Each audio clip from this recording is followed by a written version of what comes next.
नमस्कार, एनडीटीवी के इस यूट्यूब पेज पर आप सभी का स्वागत है। मैं हूं सोहित मिश्रा। हम मौजूद हैं मुंबई नासिक रोड पर, शाहपुर के आसपास कहीं पर हम मौजूद हैं। दाहिने तरफ आप देखेंगे कि हाईवे आपको नज़र आएगा। ये वही रोड है जहां से मजदूर दिन रात चलते हुए जा रहे हैं, क्योंकि लॉकडाउन तीसरी बार बढ़ा दिया गया है और इनके खाने पीने की कोई व्यवस्था नहीं है। ख़ास तौर पर मुंबई की अगर बात करें, मुंबई में कोरोना के 10,500 से ज़्यादा मामले सामने आए हैं। अब मैं आपका ध्यान जिस तरफ आकर्षित करना चाहता हूं, वो उस तरफ करना चाहता हूं कि मुंबई या महाराष्ट्र जो सबसे अमीर राज्यों में से एक है, मुंबई जिसके अगर आप बात करेंगे बीएमसी की जो बजट है वो 30,000 करोड़ से ज़्यादा होती है, सबसे अमीर महानगर पालिका है। प्रशासन कितनी बुरी तरह से फेल हुई है, कितनी बुरी तरह से प्रशासन का भी हालात हैं, वो आप यहाँ पर देख सकते हैं। आप जिन्हें देख रहे हैं ये परिवार है जो मुंबई के राम मंदिर में रहता था। राम मंदिर जो स्टेशन बनाया गया था, काफ़ी धूमधाम से उसका नाम रखा गया था, राजनीति की गई थी। उस राम मंदिर के ही रहीवासी हैं ये लोग। वो जो बच्चे को आप देख रहे हैं, 17 दिन का बच्चा है वो। जी हाँ, 17 दिन का बच्चा है और लगातार 3 दिन से ये लोग मुंबई के राम मंदिर से चलते हुए निकले हैं। इन्हें जाना है महाराष्ट्र के वाशिम में। आप बताइए, 17 दिन का बच्चा 40 डिग्री सेल्सियस में चलते हुए जा रहा है माँ के साथ में। माँ अभी अभी अस्पताल से निकली होगी। क्या हालात हैं यहाँ पर। प्रशासन की ओर से मदद नहीं मिल रही है, गाड़ी नहीं मिल रही है। धूप इतना ज़्यादा है, ये इसलिए नहीं रुके हैं कि हमने रुकाया है। धूप इतना है कि चल नहीं सकते हैं। अब जब तक शाम नहीं होगी तब तक यहीं पर रुकेंगे, उसके बाद वापस चलेंगे, जब तक या तो पैर ना थक जाए या तो फिर वापस धूप ना आ जाए। हम इनसे बात करते हुए आपको बताएंगे। एक 17 दिन के बच्चे को छोड़ दें, एक 2 साल का बच्चा है, छोटी छोटी बच्चियां हैं, सभी यहाँ पर हैं। आखिर ये लोग किस तरह से चलते हुए जाएंगे। आप सोचिए, ये जो छोटे बच्चे हैं ये 3 दिन से चल रहे हैं। क्या सोचते होंगे ये, या जब चलते होंगे क्या सोचते होंगे। हम सबसे पहले उस माँ से बात करते हैं जो 17 दिन पहले उन्होंने एक बच्चे को जन्म दिया। मैडम, आपका नाम बता दीजिएगा। आप लोग कहाँ से निकले हैं और कहाँ जा रहे हैं। मेरा नाम बेबी है और हम राम मंदिर से निकले हैं और वाशिम तक जाना है। 17 दिन का बच्चा है। आप हॉस्पिटल से कब निकली, क्यों आप लोग उसको वहाँ से लेकर निकले, क्या पुलिस के पास गए थे, नहीं गए थे, क्या हुआ था, सब चीज़ बताइए आप। गए थे पुलिस के पास, लेकिन परमिशन नहीं दिया। किस चीज़, गाँव जाने का परमिशन लेने गए थे। हाँ, तो क्या कहा पुलिस ने। पुलिस ने क्या, मिलेगा नहीं। नहीं मिलेगा। हाँ, तो तब से आप चलते हुए अभी जा रहे हैं। क्या हो रहा है अभी, आप भी तो अभी अभी हॉस्पिटल से निकली होंगी, आपको किससे परेशानी हो रही है, क्या हो रहा है। चक्कर आ रहा है, धूप में कैसे, बहुत परेशानी हो रही है, क्या करें। बच्चे को भी लेके चलना इतनी धूप में काफ़ी मुश्किल होती होगी। हाँ, मुश्किल हो। आप सोचिए, मैं इनसे और सवाल पूछा नहीं जा रहा, और लोगों से भी बात करते हैं। मैडम, आप लोग चल रहे हैं, छोटा सा बच्चा है आप लोगों के साथ में, क्या स्थिति है आप लोगों की, क्या हालात है, खाने पीने की क्या हालात है। खाने पीने का तो कुछ छोड़ो भैया, लेकिन वो बच्चों का बहुत बुरा हो रहा है ना। हाँ। वो रह रहा ही नहीं है, बहुत से लग रहा है धूप, उसका रो रहा है, वो किसी को सोने नहीं देता है, रहता ही भी नहीं। तो अभी जाने का तो है, लेकिन कैसे जाएंगे यही पता नहीं हमको। बच्चा रोता रहता है। हाँ, रोता ही रहता है, धूप लगता है ना उसको। हाँ। इसीलिए अभी कैसे जाने का यही सोच रहे हैं, क्या करे। अभी इधर के नहीं रहे तो उधर के नहीं रहे। अच्छा, ये जो कह रहे हैं पुलिस के पास आप लोग परमिशन के लिए गए थे, हाँ। किस चीज़ का परमिशन के लिए गए थे और पुलिस ने क्या कहा। ये ऐसे हमारे को परमिशन दो, हम गांव से जा रहे हैं। हाँ। बच्चे लेके, अब पाँव से तो नहीं जा सकते, लेकिन गाड़ी तो मंगा सकते हैं ना हम लोग। हाँ। गांव से वो दिया नहीं तो क्या करें, फिर पाँव से निकले हैं। तो वहाँ पे क्या हालत ठीक नहीं था, वहाँ पर किस तरीके का हालत है। हालत तो ऐसी ही थी, लेकिन चावल मेवल मिलता था खाने के लिए हाँ। हमको, इसीलिए हम वहाँ तो रुके थे। तो फिर क्यों निकले आप लोग। और क्या करें, अभी बीमारी ज्यादा होने लगी ना, वो दूसरे का बच्चा है, माँ के लिए आई है वो बच्ची। अच्छा। तो इसीलिए हम निकले पाँव से, क्या करे, दूसरे का बच्चा है ना वो। यानी ये अपने मायके में आई हुई हाँ, थी, अभी हाँ। वापस अपने घर जा रही है। हाँ, जा रही है। तो अच्छा।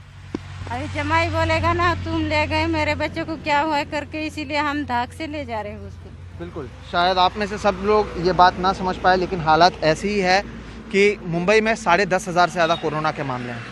तो ये लोग रुके, परमिशन मांगे, गाड़ी मंगवा लेते थे गांव से वापस जाने, नहीं मिला। अब पैदल जा रहे हैं। खाने पीने की व्यवस्था क्या है मैं पता लगाता। अभी आप लोग के पास खाने पीने के लिए क्या है? कुछ नहीं, चावल दिया है अभी वो लोग वो ने। किसी ने चावल दिया, ये वो चावल है। हाँ, उसके अलावा आप लोग के पास कुछ नहीं है हमारे पास। कुछ भी नहीं आप लोगों के हाँ हाँ, कुछ भी नहीं है। तो बच्चा जो छोटे हैं, ये छोटे छोटे बच्चे हैं, ये लोग क्या खा रहे हैं? ये चावल ही खा रहे हैं, मिल रहे तो। बेटा आपका क्या नाम है? अक्षरा। अक्षरा, आप भी चल रही हो रोज? हाँ। तो क्या होता है पैर को अभी? दुख रहा है। पैर दुखता है? हाँ। आपको हिंदी भाषा नहीं आती? अच्छा, ये मराठी में बोलते नहीं तो भी आप हिंदी में बात कर रहे हैं। देखिए आप क्या पूछे इन बच्चों से भी, आप बताइए कि क्या पूछे, या उस माँ से हम क्या पूछे या क्या बताएं जो 17 दिन पहले अस्पताल में थी, कोरोना के मामले बढ़ते जा रहे हैं, अपने गांव जाना चाहती थी। पूरा जो पुलिस की ओर से जो नियम कानून कायदा, जो कई चीज़ें बताई जाती हैं ट्विटर पर, जिसके बारे में लिखा जाता है, हर चीज़ किया इन्होंने, कुछ नहीं हुआ। बच्चा धूप में रो रहा है, करीब 40 डिग्री सेल्सियस है, लोग यहाँ पर खड़े नहीं रह पाते हैं, लगातार चलने की बात की जा रही है। तो आप समझिए क्या हालात हैं। और ये सबकी बात है, इस बच्चे के बारे में सोचिए आप, ये जो लगातार चल रहे हैं, इनके पैर देखिए, इतने छोटे बच्चे हैं, कितना चल पाएंगे आप बताइए। जो लगातार 3 दिन से अगर ये चलते जा रहे हैं और मुंबई तक जाना है, किसी ने खाना दिया तो खा लिया, अब इनके पास खाने के लिए पैसे नहीं हैं। सवाल यही, प्रशासन कहाँ है? ये खुद प्रशासन के पास गए थे, कहा था कि हमें गाँव जाना है, हमें अब भेजिए, आप परमिशन दीजिए, हम इंतज़ाम करेंगे गाड़ियों का। प्रशासन की ओर से कोई इंतज़ाम नहीं किया गया, ना ही कोई परमिशन दिया गया। दूसरी तरफ आप देखेंगे इस तरह के सैकड़ों कहानियाँ इस पूरे रास्ते पर आपको नज़र आएंगी, जो आपसे सोशल डिस्टेंसिंग की बात की जाती है, आपसे सभी तरह की चीज़ों के बारे में ध्यान रखने की बात की जाती है। आप सोचिए यहाँ पर हालात कैसे हैं। अब आपको मैं एक दूसरी कहानी बताता हूँ। यहीं पर हमें एक मैडम मिली जिन्होंने बताया कि वो हाल ही में कैसे खाना खा रही थी। मैडम, अभी तक आप लोग खाना कहाँ से ला रहे थे और किस तरह से खा रहे थे? कहीं से नहीं, कचरे में से उठा के खा रहे थे। कचरे में से उठा के खा हाँ, रहे थे? कोई कहाँ पे कचरा है? वो इधर कचरा कुंडी है सामने, अच्छा, यहाँ से कचरा उठाता है और खाना मिलता है तो उसी में से खा लेता है। कोई सोचिए, देने वाला नहीं है। कोई देने वाला नहीं। नहीं नहीं, अब सोचिए, कचरे में का कुछ भी मिलेगा खा लेता है। कचरे में से उठा के खाना खा रहे हैं। 17 दिन का बच्चा है जो धूप में लगातार चल रहा है। और लोग मिल जाएंगे, अगर उस तरफ हम जाएंगे ना, आपको और ऐसी कितनी कहानियाँ आपको बताए। एक छोटा बच्चा अगर यहाँ पर 2 साल का बच्चा है, वो लगातार अगर धूप में चल रहा है, जब मई का महीना है, हमें पता है कि तापमान कितना ज़्यादा हो जाता है, सीमेंट वाला रोड है, गाड़ियाँ चल रही है, पोल्यूशन की वजह से जो है धूप बढ़ता है। अगर ये पेड़ नहीं होते तो पता नहीं है कहाँ पर रुकते। छोटे बच्चे हैं, उसकी माँ की क्या हालत होती होगी जो 17 दिन पहले जिसने एक बच्चे को जन्म दिया होगा। ये क्या सोची होगी उस माँ ने जब उसने बच्चे को जन्म दिया होगा कि वो किस दुनिया में उसे ले आ रहे हैं, कितने ख्वाब देखे होंगे। और केवल 17 दिन के अंदर उस बच्चे ने इतना कुछ सहा है, इतने धूप में वो चलने को मजबूर हैं, शब्द नहीं है। आप बताइए कि आखिर आपको नहीं लगता कि प्रशासन फेल हुआ है? वो बेस्ट पीएम कोई बन रहा है, कोई बेस्ट सीएम की बात कर रहा है, ट्विटर पर बड़ी बड़ी हैशटैग ट्रेंड किए जा रहे हैं। हकीकत ये है उनके पास खाने पीने को नहीं है, दूसरे लोग कचरा जो है, कचरे में जो सामान मिल रहा है वो खा रहे हैं। ये वो लोग हैं जिन्होंने हमारे शहर को बनाया, बसाया, वहाँ पर रहते थे। उस तरफ भी आप देखेंगे जो लोग हैं, दूसरी तरफ भी, ये सभी वो लोग हैं जो दिन रात भर चले हुए हैं। अब क्योंकि दोपहर हो गया है, ज़्यादा धूप है, इसलिए चल नहीं पा रहे हैं। उनकी भी हालत उतनी ही ख़राब है, ये लगातार जो चलते हुए जा रहे हैं। तो आप समझिए कि ज़्यादातर, क्योंकि हम देखते हैं कि छोटे बच्चे हैं और उन सभी की बात करते हैं, और भी कई लोग हैं जो लगातार अनगिनत परेशानियों को झेलते हुए चलते जा रहे हैं, जिनके पास खाने पीने की व्यवस्था नहीं होती है, जिन्हें पता नहीं है कि वो कब पहुँचेंगे गाँव, लेकिन वो निकल गए, और कब तक जाएंगे, पहुँच भी पाएंगे या नहीं, उन्हें अंदाज़ा नहीं है। लेकिन उन्हें पता है कि शहर में अब उनका मदद करने वाला कोई नहीं रहा, ना ही प्रशासन, ना ही यहाँ के लोग। 45 दिन तक इंतज़ार किया, कुछ नहीं हुआ, अब इसी सड़क पर निकले हुए हैं। सवाल एक बार फिर से वही, प्रशासन कहाँ है?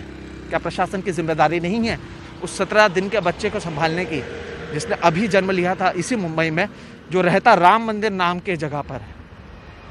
राजनीति अपनी जगह पर है, लेकिन प्रशासन का काम ये भी होता है कि जो गरीब है, जो मजदूर है, जो मजबूर है, उनका साथ देना। क्या आपको लगता है कि इन्होंने सोचा होगा कि कचरे से खाना बीन के खाना होगा? क्या उन्होंने सोचा होगा कि लोगों की ओर से जो चावल दिए जाएंगे वो खाना होगा? जवाब है नहीं। लेकिन अब मजबूरी ने इनसे ये सब करवाया है, और अब ये इसी सड़क पर हैं। पता नहीं कब पहुँचेंगे, लेकिन ये मुंबई छोड़कर निकल गए हैं, क्योंकि उन्हें पता है वहाँ पर उनका सुनने वाला कोई नहीं। हमारी कोशिश, जैसे कि मैं हमेशा कहता हूँ, आपको ज़मीनी हकीकत बताने की है, हालात बताने की है, और कोशिश यही है कि प्रशासन भी इसे देखे और समझे कि हालात क्या हैं और इन लोगों के लिए कोई मदद किया जाए। कैमरे के उस तरफ जो आपको ये सब कुछ दिखा रहे हैं, जब मैं बता रहा हूँ, उनका नाम है प्रवीण जिरोहित। वो भी हर रोज़ यही सारी चीज़ें देख रहे हैं, समझ रहे हैं और ये आपको दिखा रहे हैं। मेरा नाम है सोहित मिश्रा। अगर आप इसी तरह के और भी वीडियोस देखना चाहते हैं तो आप NDTV इंडिया की जो यूट्यूब पेज है उसे सब्सक्राइब करें, साथ ही साथ बेल आइकॉन दबाएं ताकि जब भी कोई नए वीडियोस आएँ तो आप उसे देख सकें। नमस्कार।